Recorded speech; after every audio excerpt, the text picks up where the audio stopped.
Hello students, आप सभी का स्वागत है कॉन्टिन्यूटी के वीडियो लेक्चर सीरीज में। तो आज हम पढ़ेंगे जो लास्ट वीडियो में पढ़े थे continuity of a function at a point, वो कब होता है उसका डेफिनेशन अच्छे से हमने सीखा था। तो आज वो जो सीखे थे लास्ट वीडियो में उसके ऊपर आज हम बहुत सारे एग्जाम्पल करने वाले हैं। तो चलिए एक एक करके हम बहुत सारे एग्जाम्पल करेंगे और उसे कैसे आप एग्जाम में लिखोगे उस सही तरीका वो भी मैं आपको बताऊंगा। तो चलिए पहला क्वेश्चन जो हमें दिया गया है, पहला एग्जाम्पल देखिए। क्वेश्चन पूछा गया है, check the continuity of the function f of x is equal to 2x plus 3 at x equal to 1। X is equal to 1 पर पूछा गया है फंक्शन कॉन्टिन्यूअस है कि नहीं चेक करने के लिए। तो कैसे करें? तो हमें डेफिनेशन पहले कॉन्टिन्यूटी का आना चाहिए। तो वहां पर हमने पढ़ा था कि पहला पॉइंट था, पहले एफ ऑफ सी डिफाइन होना चाहिए। ये था हमारा continuity of a function at a point का पहला कंडीशन। फिर दूसरा कंडीशन था limit x tends to c f of x वो एग्जिस्ट करना चाहिए। Limit x tends to c f of x exist करना चाहिए। फिर आखिर में था फिर limit x tends to c f of x हमारा किसके साथ इक्वल आना चाहिए? एफ ऑफ सी के साथ इक्वल आना चाहिए। अगर ये तीनों कंडीशन सैटिस्फाई करता है तभी जाकर हम क्या कहते थे, f of x is continuous at x equal to c. तो देखिए हम यहाँ पर वो कंडीशन जो वहां पर लिखा गया है वो सारे कंडीशन यहाँ पर एक के बाद एक हम वेरीफाई करने की कोशिश करेंगे। अगर तीनों वेरीफाई करता है तो हम कहेंगे कि ये फंक्शन कॉन्टिन्यूअस होगा। कहाँ पर? At x is equal to 1। मतलब यहाँ पर जो सी है हमारा 1 ही हमारा सी है यहाँ पर। तो चलिए एक के बाद एक डेफिनेशन जो दिया गया है वो एक के बाद एक सेटिस्फाई कराते हैं। तो यहाँ पर देखिए पहले आप ऐसे लिख लीजिए, गिवन दैट एफ एक्स हमें क्या दी गई है यहाँ पर 2x प्लस 3 दी गई है। ठीक, उसके बाद हमें हमारा फर्स्ट पॉइंट क्या था, हमारा एफ ऑफ सी डिफाइन होना चाहिए। मतलब एफ ऑफ सी कोई भी एक फाइनाइट वैल्यू आना चाहिए तभी जाकर उसे कहेंगे f of c is defined. तो चलिए एफ ऑफ सी, यहाँ पर सी क्या है हमारा? सी हमारा 1 है। तो चलिए एफ ऑफ 1 निकालते हैं। तो एफ ऑफ 1 क्या मिलेगा? एक्स के प्लेस पर 1 पुट करना है आपको, तो क्या मिलेगा? 2 into 1 plus 3, this is 2 and this is 3, so 2 plus 3 we have, हमें कितना मिला? 5 मिल गया। तो ये हो गया हमारा एफ ऑफ सी। मतलब ये पहला कंडीशन तो सैटिस्फाई कर रहा है। अब आते हैं दूसरा कंडीशन। जो दूसरा कंडीशन हमारा क्या है? Limit x tends to c f of x exist करना चाहिए। आप थोड़ा इसे देखिए ध्यान देकर, ये जो फंक्शन दी गई है यहाँ पर, ये फंक्शन को हम पहले से ही पहचानते हैं। ये फंक्शन कौन सा फंक्शन है? ये हमारा पोलिनोमियल फंक्शन है। कौन सा फंक्शन है? Polynomial function. तो जब हम क्लास 11 में पोलिनोमियल फंक्शन का लिमिट इवैल्यूएट करते थे, वहां पर हम क्या करते थे? वहां पर हमें अगर कोई भी पॉइंट पर लिमिट हमें पोलिनोमियल फंक्शन का निकालना होता था तो वहां पर हम क्या करते थे? डायरेक्टली ही हम ऐसे कर देते थे, जैसे कि मान लीजिए limit x tends to a f of x है, और ये एफ एक्स जो है वो हमारा, मान लीजिए सपोज ये हमारा पोलिनोमियल फंक्शन है। तो पोलिनोमियल फंक्शन पर जब लिमिट निकालते थे उसका एक बहुत ही आसानी से हम निकाल लेते थे। क्या होता था? Limit x tends to a f of x, ये किसके साथ इक्वल हो जाता था? एफ ऑफ ए के साथ इक्वल हो जाता था। कब? अगर एफ एक्स पोलिनोमियल फंक्शन हो तभी जाकर ये होता था। सभी जगह पर ये नहीं होता था। पोलिनोमियल फंक्शन होने पर ही हम वहां पर लिख सकते थे limit x tends to a f of x is equal to f of a. ठीक, तो देखिए यहाँ पर हमारा F of x 2x plus 3 है और वो हमारा एक कौन सा फंक्शन है? पोलिनोमियल फंक्शन है। तो हम इसे यहाँ पर यूज कर सकते हैं क्या फाइंड करने के लिए? लिमिट फाइंड करने के लिए। तो चलिए इसे यूज करते हैं। तो देखिए limit x tends to 1 f of x, ठीक है। So limit x tends to 1, what is our f of x? F of x is our 2x plus 3। So हम यहाँ पर डायरेक्टली x के प्लेस पर 1 पुट कर लेते हैं, 2 इंटू 1 प्लस 3। सो हमें क्या मिल गया यहाँ पर 5 मिल गया। तो ये जो सेकंड कंडीशन था वो क्या था हमारा, limit x tends to c f of x हमें क्या चाहिए, एग्जिस्ट करना चाहिए। तो देखिए हमने लिमिट निकाल लिया, वो एग्जिस्ट भी किया है। ठीक, फिर अब देखते हैं थर्ड कंडीशन। हाँ, एक बात आपको यहाँ पर नोट करनी है, ये यहाँ पर हमने जो फंक्शन लिया था वो पोलिनोमियल फंक्शन था, इसलिए हमने डायरेक्ट लिमिट इवैल्यूएट कर ली। पर ऐसे भी कुछ फंक्शन होते हैं जहां पर हम डायरेक्टली लिमिट नहीं निकाल पाते, वो हमने क्लास 11 में पढ़ रखा है, जैसे कि मॉडुलस फंक्शन, फिर हो गया हमारा ग्रेटेस्ट इंटीजर फंक्शन। उस टाइप के फंक्शन पर हमें LHL RHL फाइंड करना होता था। फिर कुछ पीसवाइज फंक्शन होते थे जहां पर हमें फिर से अगर लिमिट निकालनी हो तो वहां पर भी हमें LHL RHL का मदद लेनी पड़ती थी। तो वो जब क्वेश्चन आएगा वहां पर हम डायरेक्ट लिमिट नहीं निकाल सकते, वहां पर हमें LHL RHL निकाल करके ही लिमिट फाइंड करना पड़ेगा। ठीक है, तो चलते हैं आगे इस क्वेश्चन पर। तो ये देखा हमने, ये दोनों कंडीशन सेटिस्फाई कर रहा है। फिर आते हैं जो तीसरी वाला कंडीशन है हमारा, limit x tends to c f of x is equal to क्या चाहिए हमें, f ऑफ c चाहिए। तो देखिए हमारा f ऑफ c क्या है 5, और लिमिट जो आया है वो भी कितना आया है 5। मतलब ये किसके साथ इक्वल है, किसके साथ इक्वल है, ये f ऑफ 1 के साथ इक्वल है। तो हमें यहां पर क्या मिल गया, limit x tends to 1 f of x is equal to f of 1। ठीक, तो ये जो तीसरा कंडीशन था हमारा डेफिनेशन का, continuity of a function at a point, ये भी सेटिस्फाई कर रहा है। पहले तो वो दोनों सेटिस्फाई कर रहा था, अभी हमने यहां पर भी देखा ये भी कंडीशन ये सेटिस्फाई कर रहा है। तो हमें यहां से ये पता लगा कि ये जो फंक्शन है वो फंक्शन कॉन्टिन्यूअस है। तो हम यहां पर लिख सकते हैं hence f of x is continuous at x equal to 1।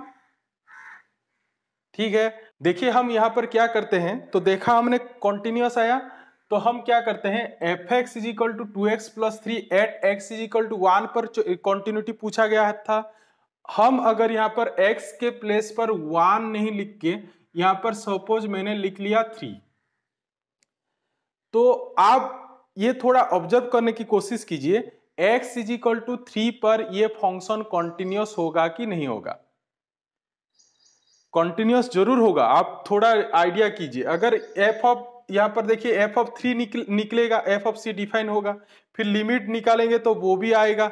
वो लिमिट फिर किसके साथ इक्वल आएगा, f ऑफ 3 के साथ, क्योंकि ये कौन सा वाला फंक्शन है, पोलिनोमियल फंक्शन है। ठीक, मतलब हम यहां से क्या ऑब्जर्व कर पा रहे हैं, अगर fx एक पोलिनोमियल फंक्शन है तो वो फंक्शन एवरीवेयर कॉन्टिन्यूअस होगा। ठीक, मैंने क्या बोला और एक बार बता देता हूं, अगर एक फंक्शन पोलिनोमियल फंक्शन है तो वो फंक्शन एवरीवेयर कॉन्टिन्यूअस होगा।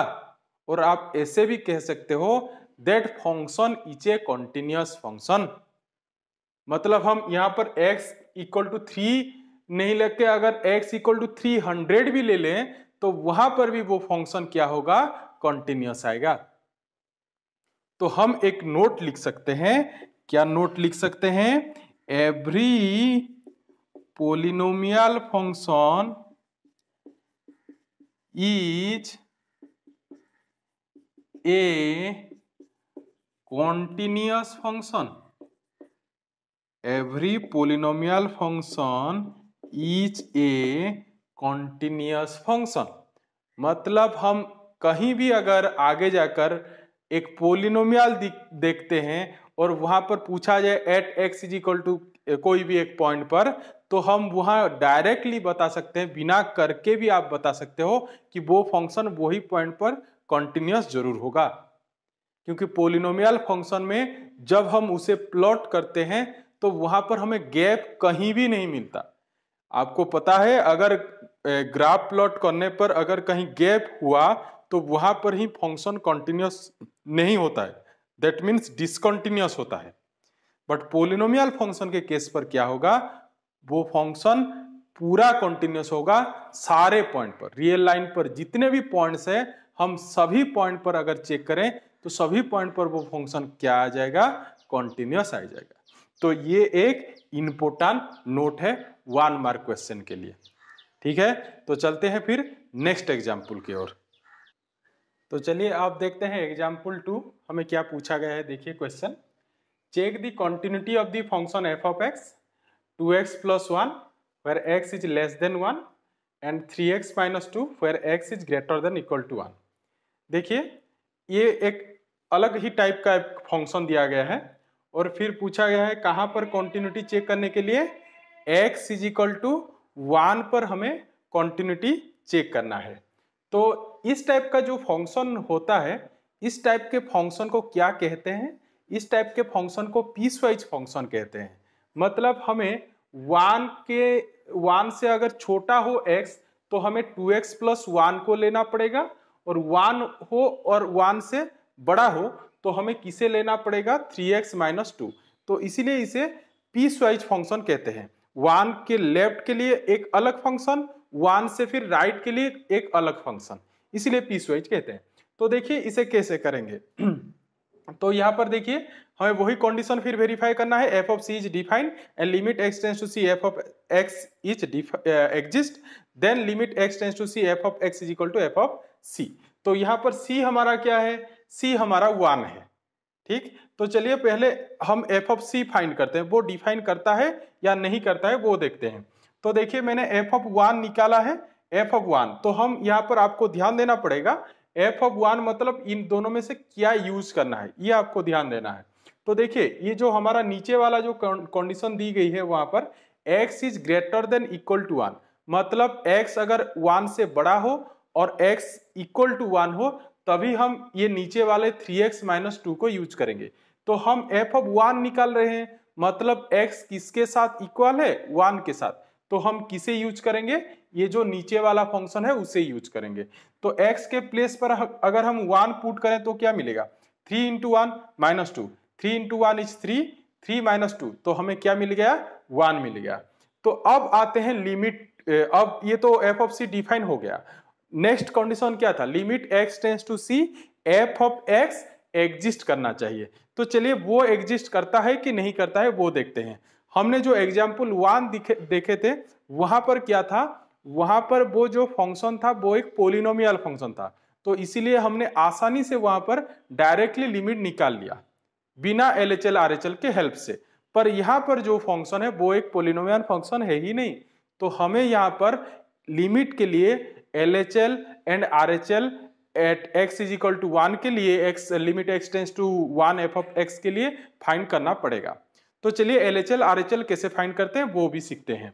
तो LHL RHL देखिए मैंने यहाँ पर निकाला है LHL limit x tends to 1 minus, आपको पता है LHL के लिए हम 1 माइनस यूज करते हैं, a माइनस, मैंने आपको पिछले वीडियो में बताया था।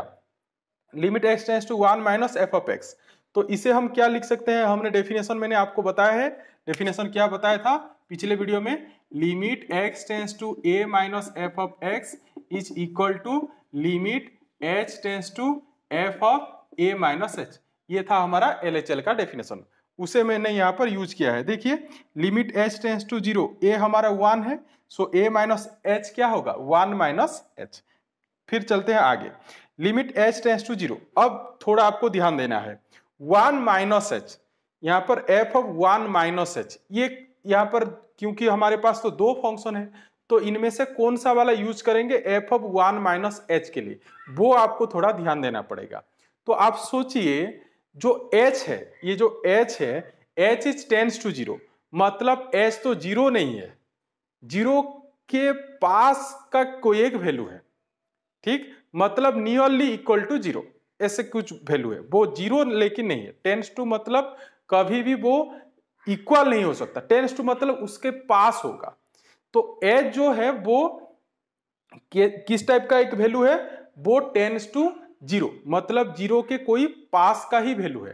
तो 1 माइनस h, आप सोचिए 1 माइनस h हमें क्या मिलेगा, तो खुद ही इमेजिन कीजिए 1h में ले लेता हूं, जैसे जीरो के कोई एक पास का वैल्यू, जैसे मान लीजिए 0.001, तो 1 माइनस एच हमें क्या मिलेगा, 1 माइनस 0.001 हमें क्या मिलेगा, ये मिल जाएगा हमें 0.999 ऐसे मिल जाएगा।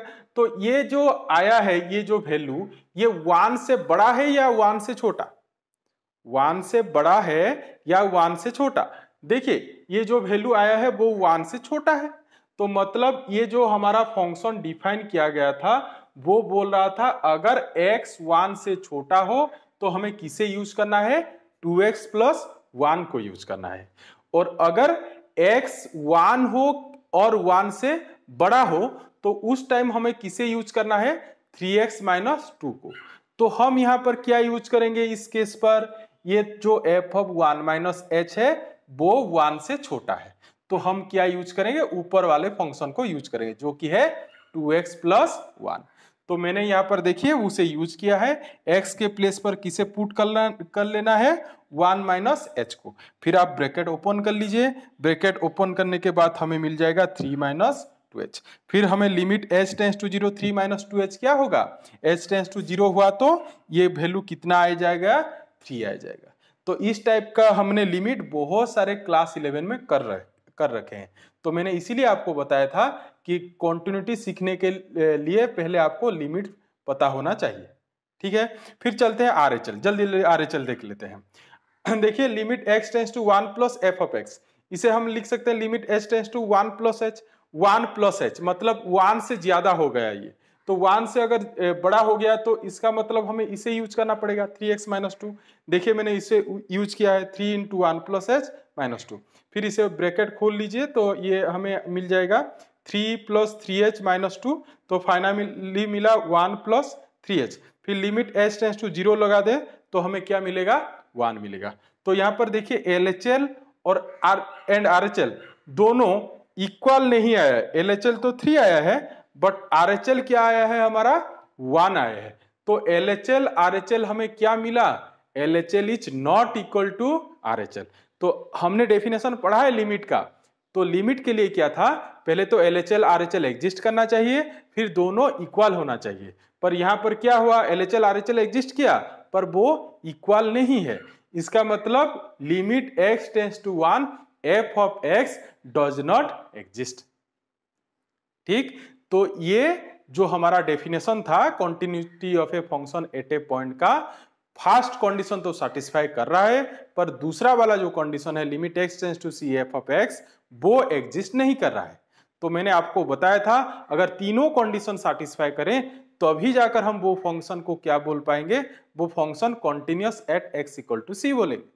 तो यहां पर हम क्या कंक्लूजन दे पाएंगे, ये यहां पर ये तो सेकंड कंडीशन सेटिस्फाई नहीं कर रहा है, तो हम यहां पर लिख सकते हैं hence f of x is not continuous लिख सकते हो, नहीं तो ये भी लिख सकते हो discontinuous at x equal to 1। ये फंक्शन एक डिसकंटिन्यूअस फंक्शन है, कहां पर डिसकंटिन्यूअस है, x इज इक्वल टू 1 पर। ठीक, तो चलते हैं फिर नेक्स्ट एग्जाम्पल की ओर। तो चलिए अब देखते हैं एग्जाम्पल 3। यहां पर देखिए फिर से पूछा गया है check the continuity of the function f of x is equal to mod x। आपको मैं बताया था मॉडुलस ऑफ फंक्शन, उसके ऊपर हम यहाँ पर यूज करेंगे उसे, इसलिए आपको वो डेफिनेशन याद होना चाहिए। तो देखिए f x is equal to mod x at x equal to 0 पूछा गया है, तो बहुत ही आसान है ये क्वेश्चन। देखिए मैंने f x is equal to mod x, आपको याद हो या ना हो, मैंने यहाँ पर मॉड एक्स का डेफिनेशन भी वहां पर लिख लिया है, minus x x less than 0 and x x is greater than equal to 0। तो चलिए फिर से वही तीनों कंडीशन सेटिस्फाई करने की कोशिश करते हैं। तो हमारा c यहाँ पर क्या है, 0, तो पहले निकालते हैं f of 0 that is mod of 0। Mod of 0 क्या मिलेगा, 0 मिलेगा, तो वो पहला कंडीशन जो हमारा था वो सेटिस्फाई कर गया। अब चलते हैं LHL RHL पर। क्यों LHL RHL पर चलेंगे, क्योंकि ये पोलिनोमियल फंक्शन नहीं है, पोलिनोमियल फंक्शन अगर होता तो डायरेक्टली हम लिमिट निकाल लेते। तो चलिए LHL RHL निकालते हैं।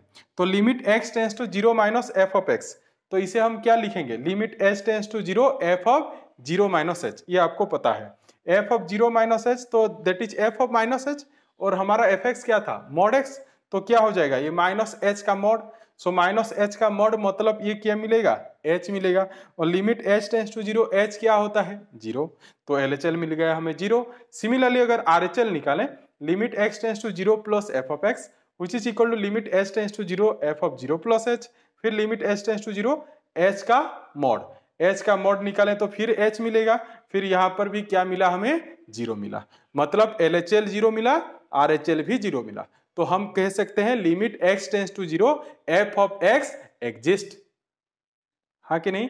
तो वो देखिए मैंने लिखा है फिर वहां से, limit x tends to 0 f of x हमें क्या मिला 0 मिला, और वो देखिए वो जो 0 मिला है वही तो था हमारा f ऑफ 0, मतलब f ऑफ c, आप ऐसे कह सकते हो।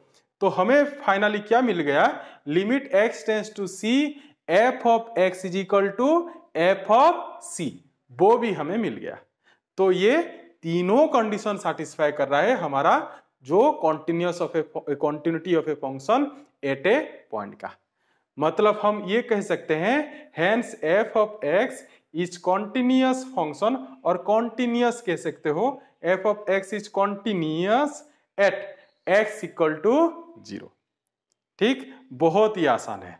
तो चलिए फिर और एक एग्जाम्पल देखते हैं, तो चलिए देखते हैं एग्जाम्पल 4। तो एग्जाम्पल 4 हमें क्या पूछा गया है, check the continuity of the function f of x is equal to, ये क्या है हमारा ग्रेटेस्ट इंटीजर फंक्शन x। ठीक, ये हमने फिर से क्लास 11 में फंक्शन चैप्टर में टाइप्स ऑफ फंक्शन पर पढ़ा था, एट x इक्वल टू 2।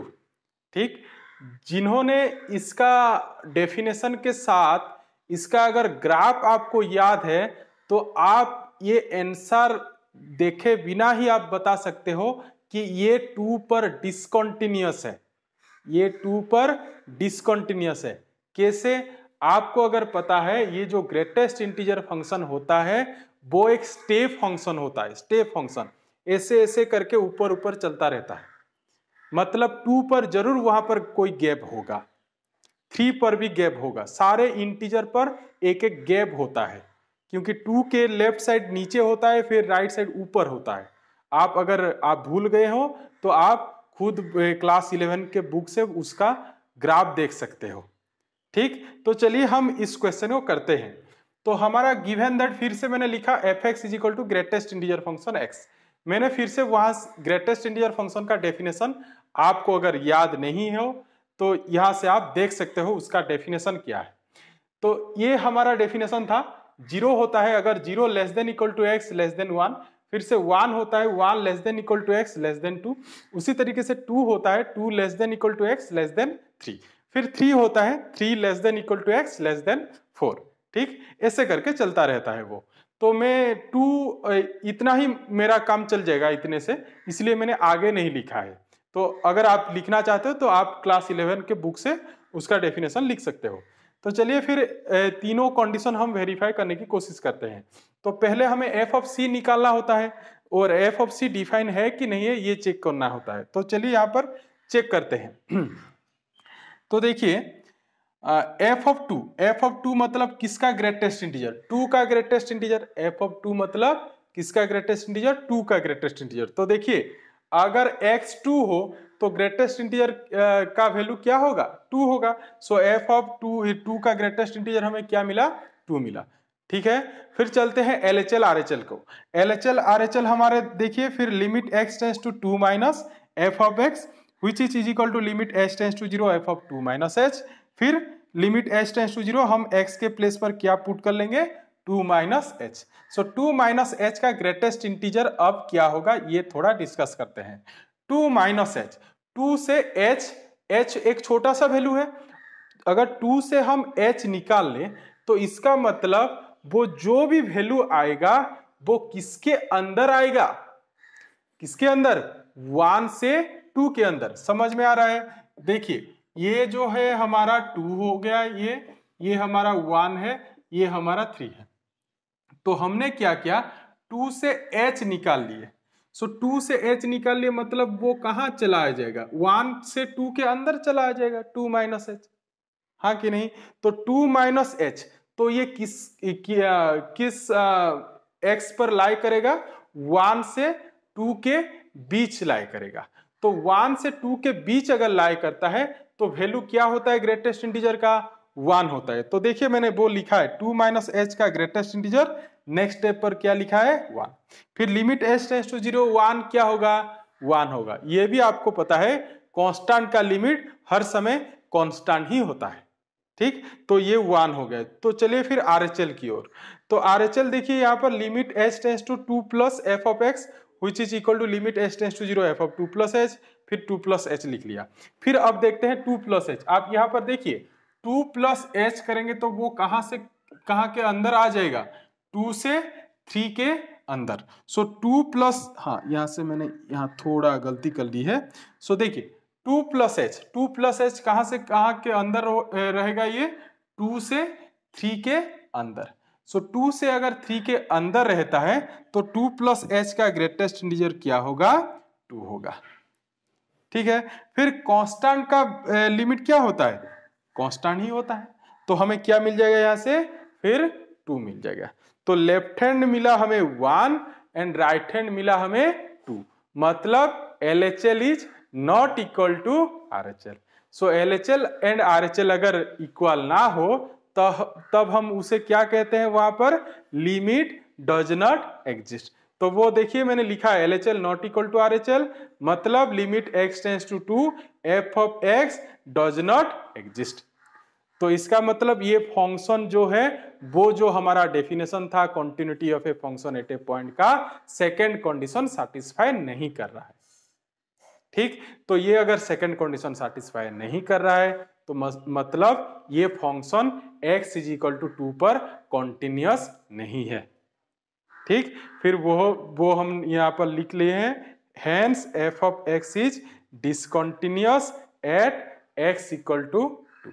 तो मैंने आपको पहले से ही बताया था ये फंक्शन 2 पर डिसकंटिन्यूअस होगा, क्योंकि ग्राफ से ही पता लगता है कि ये फंक्शन 2 पर डिसकंटिन्यूअस जरूर होगा, ठीक है। चलते हैं फिर और एक क्वेश्चन देख लेते हैं।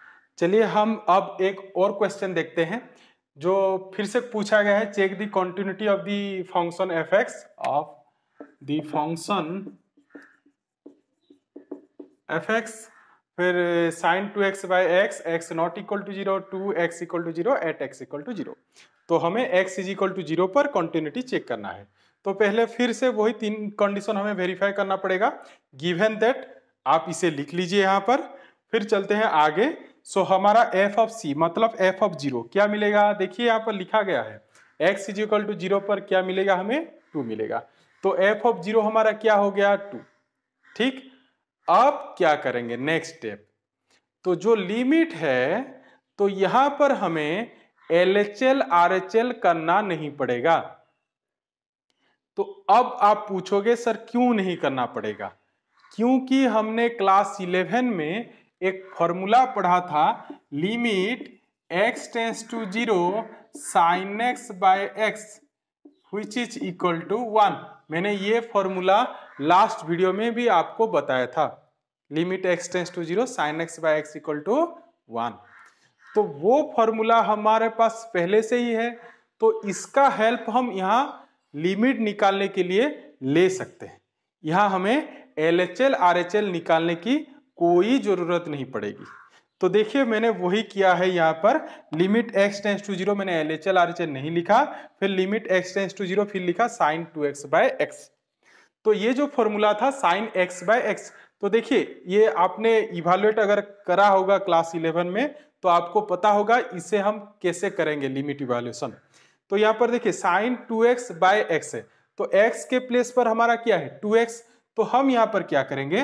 नीचे यहाँ पर एक 2 मल्टीप्लाई करेंगे नीचे, फिर ऊपर एक 2, ठीक है।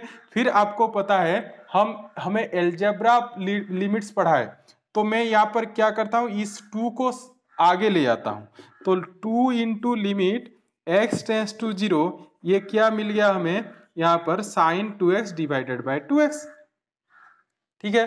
तो ये इस टाइप का अगर, हाँ देखिए ये इस टाइप का फॉर्मूला है हमारा, sine x tends to 0 sine 2x by 2x, ये कितना होगा हमारा?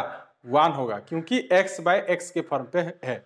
आप बोलोगे सर यहाँ पर तो 2x है, वहां पर तो x लिखा गया है, तो वो कोई बात नहीं है। x टेंस टू अगर 0 होता है तो 2x भी टेंस टू 0 होगा, इसीलिए यहाँ पर हमें 2x की कोई जरूरत नहीं है, नेसेसरीली 2x हमें लिखना नहीं पड़ेगा। तो हम डायरेक्टली इसका वैल्यू क्या लिख सकते हैं, 1 लिख सकते हैं। तो हमें यहाँ पर आंसर क्या मिलेगा, 2, which is nothing but our f of 0। ठीक, तो हम यहाँ पर क्या कह सकते हैं, this function is continuous at x equal to 0। ठीक है, तो आपको ये बात याद रखना है, कहाँ LHL RHL निकालना है और कहाँ LHL RHL नहीं निकालना है। ठीक है, देखिए यहां पर भी मैं और एक क्वेश्चन बताता हूं जिसे आपको ये पता लग जाए कि LHL RHL कहाँ निकालना पड़ेगा और कहाँ नहीं निकालना पड़ेगा, फिर पूरा क्लियर हो जाएगा। तो देखिए, अगर यहाँ पर सपोज मान लीजिए यहाँ पर क्वेश्चन पूछा गया है x³ minus 8 divided by x minus 2 equal to, suppose मान लीजिए हमारा यहाँ पर पूछा गया है ये 12, ये x not equal to 2 and x equal to 2 at x equal to 2 पूछा गया है, सपोज मान लीजिए। तो इसे कैसे करेंगे, तो यहाँ पर आप आसानी से f ऑफ 2 तो बता सकते हो कितना मिलेगा, हमें 12 मिलेगा। फिर आते हैं लिमिट की ओर, तो लिमिट हमारा limit x tends to 2 f of x निकालेंगे, तो वो क्या होगा, limit x tends to 2 x³ minus 8 divided by x minus 2। तो फिर से देखिए, मैंने LHL RHL निकाला ही नहीं, डायरेक्ट लिखा है। तो मुझे ये कैसे पता चला कि यहाँ पर डायरेक्ट लिखने से होगा, क्योंकि मुझे ये फॉर्मूला पता है, limit x tends to a, sorry limit, हाँ ठीक है, limit x tends to a x to the power n minus a to the power n divided by x minus a is equal to n into a to the power n minus 1। ये एक formula हमने फिर से class 11 limit में पढ़ा है, तो उसे हम यहाँ पर डायरेक्टली यूज कर सकते हैं। तो जिसके लिए फॉर्मूला होगा आपके पास, वहां आप क्या करोगे, LHL RHL निकालने की जरूरत नहीं है, आप डायरेक्टली वहां से फॉर्मूला यूज करके लिमिट निकाल सकते हो। ठीक, तो चलते हैं फिर आगे। सो ये हो गया लिमिट x टेंस टू 2, फिर हम इसे लिख सकते हैं x³ minus this is 2³ divided by x minus 2। तो देखिए ये फॉर्मूला पर आ गया, ये x to the power n minus a to the power n। तो n हमारा यहाँ पर क्या है 3, फिर a हमारा क्या है 2, फिर n माइनस 1 मतलब 3 माइनस 1। तो क्या मिलेगा, ये 3 इंटू दिस इज 2 का स्क्वायर मतलब 4। सो 3 इंटू 4 मतलब यहाँ पर क्या मिला हमें 12, which is nothing but our f of 2। ठीक, तो हम यहाँ पर फिर से क्या मिला हमें, this function is again, this function is continuous at x equal to 2। ठीक, बहुत ही आसान है। इस टाइप का आपको लिमिट इवैल्यूएशन सीखना पड़ेगा। लिमिट इवैल्यूएशन अगर आप सीख लिए तो इस टाइप के क्वेश्चन जो भी आपको पूछा जाए आप वो कर सकते हो। तो इसलिए आप क्लास 11 का जो भी लिमिट इवैल्यूएशन था वो आप थोड़ा सीख लीजिए, उससे आपको आसानी होगी इस टाइप के क्वेश्चन करने में। ठीक, तो फिर आज के लिए बस इतना ही। नेक्स्ट वीडियो में हम कुछ नया सीखेंगे। तो अगर आपको मेरा वीडियो पसंद आ रहा है तो प्लीज लाइक करें, सब्सक्राइब करें और अपने दोस्तों के साथ शेयर करें। मिलते हैं नेक्स्ट वीडियो में। Thank you.